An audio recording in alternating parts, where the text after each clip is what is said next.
Bonjour et bienvenue sur la chaîne S Magazine TV.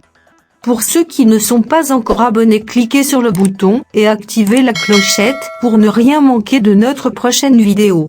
Alors que de nombreux pays européens fournissent de l'équipement militaire à l'Ukraine, l'Union européenne envisage d'organiser une mission d'entraînement et d'assistance à l'armée ukrainienne qui se déroulerait dans les pays voisins, a indiqué lundi Josep Borrell.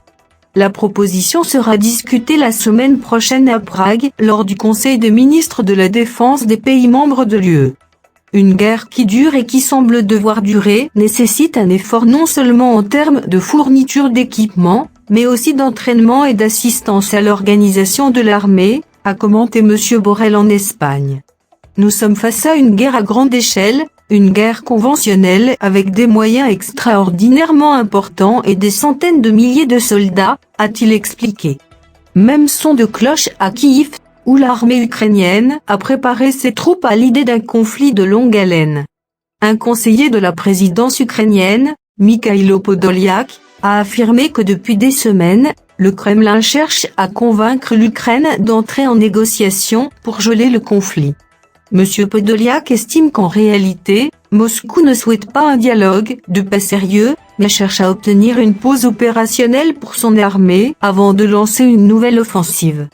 Deux bombardiers américains B-52 Stratofortress, basés au Royaume-Uni, ont survolé lundi plusieurs pays d'Europe du Sud-Est à basse altitude, une démonstration de force visant à souligner l'engagement des États-Unis aux côtés des membres de l'OTAN sur fond de guerre en Ukraine, a annoncé le commandement américain. Sur le terrain, on est dans un moment où le front se stabilise. Même si l'armée russe continue de tenter des offensives limitées, on voit un essoufflement. Moscou est en position défensive sur une grande partie du front et une partie de son arrière en Ukraine, estime Dimitri Minik, chercheur au Centre Russie de l'Institut français des relations internationales. Le ministère de la Défense russe a affirmé lundi que ses troupes avaient tué jusqu'à 100 soldats ukrainiens dans 3 différentes localités de la région de Donetsk et de l'Ukraine, 30 dans la région de Zaporijia, sud, ainsi que 50 dans la région de Mykolaïv, sud. Des dizaines de véhicules blindés ukrainiens y ont été détruits, ainsi que 8 postes de commandement, un lanceur de système de missiles anti-aériens Buk-M1 et 6 dépôts d'armes et de munitions pour roquettes et artillerie, selon le ministère.